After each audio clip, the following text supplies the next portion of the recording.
રાજકોટમાં આંગણવાડીમાંથી પોષણ આહાર સગેવગે થવાની આશંકા છે। બાળકોને ગર્ભવતી માટેના આહારની 36 થેલીઓ સગેવગે થઈ છે। રાજકોટ મનપાની ટીમે જ આંગણવાડીમાં રિક્ષા પકડી હતી। રિક્ષામાં પોષણ આહારની 36 થેલીઓ હતી અને તેને બારોબાર કરવાનો પ્રયાસ કરાયો, જેમાં બાળ શક્તિની 17, માતૃશક્તિની 17, પૂર્ણાની 12 બોરીઓ જપ્ત થઈ। 26,000થી વધુનો જથ્થો સગેવગે થાય તે પહેલા જ પકડાઈ ચૂક્યો છે। આયા આવ્યો કેરા ખબર પડી કે આવું છે, કારણ કે આયા મને એવું માલ ભર્યો કે મને એવું હતું કે ત્યાં કોઈ આંગણવાડી હશે કે સ્કૂલ હશે ત્યાં લઈ જવાનું હશે, પણ ત્યાં એવું કાંઈ નહોતું, ઘર હતું।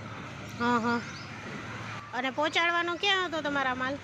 રામબન પાસે રાધાકૃષ્ણ સોસાયટી સોસાયટીમાં। કોના ઘરે એ કાંઈ ખબર છે? ના, એ ખબર નથી। શેના માટે લઈ જતા હતા? ગાયો માટે।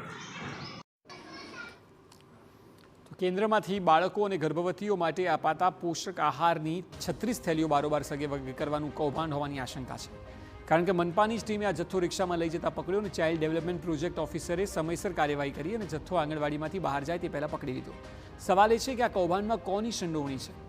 આંગણવાડીની સંચાલિકા છે નઝમા પઠાણ નામના વ્યક્તિ, જે ભાજપના નેતા પણ છે। જ્યારે જથ્થો લઈ જવાતો હતો ત્યારે કોઈ હાજર ન હતું। આંગણવાડીની અન્ય સંચાલિકાનો દાવો છે કે તેમને બદનામ કરવાનું આ કાવતરું હોઈ શકે છે। હું 12:45 આ જથ્થો આવી ગયો ને પછી હું નીકળી ગઈ હતી। 36 બાજકા જથ્થો આવ્યો હતો અને બપોરે આવ્યો ને હજી આ રહ્યો। એટલે તમને ખબર નથી કોઈ અહીંથી રિક્ષામાં લઈ ગયું એવું? ગયો હું હતી ત્યાં સુધી ક્યાંય કંઈ મોકલું જ નથી ને સાહેબ, 15 વર્ષથી અમે બે હારે નોકરી કરી છે। આમાં ગમે એ કોઈક જાણ ભેદું છે કે સારું ઈચ્છી નથી શકતા। તો મામલે હવે વિપક્ષે પણ મનપાને ઘેરી છે અને આ મામલે મનપા કમિશનર તેમજ કલેક્ટરને પત્ર લખવાની વાત કરી। વિપક્ષે માંગ કરી કે અગાઉ પણ બાળકોના ભોજનમાં આ પ્રકારે ગેરરીતિઓ સામે આવી છે, આવા કૌભાંડીઓ વિરુદ્ધ કડક કાર્યવાહી કરવામાં આવે। વોર્ડ નંબર 6 છે, આવું આખા રાજકોટમાં ચાલે છે, રાજકોટ જિલ્લામાં ચાલે છે, ગુજરાત રાજ્યમાં ચાલે।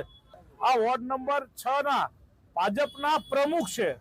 આ જે બેન છે વોર્ડ નંબર 6 ના ભાજપના પ્રમુખ છે, એ મહામંત્રી પોતે કબૂલી અમારા પ્રમુખ છે।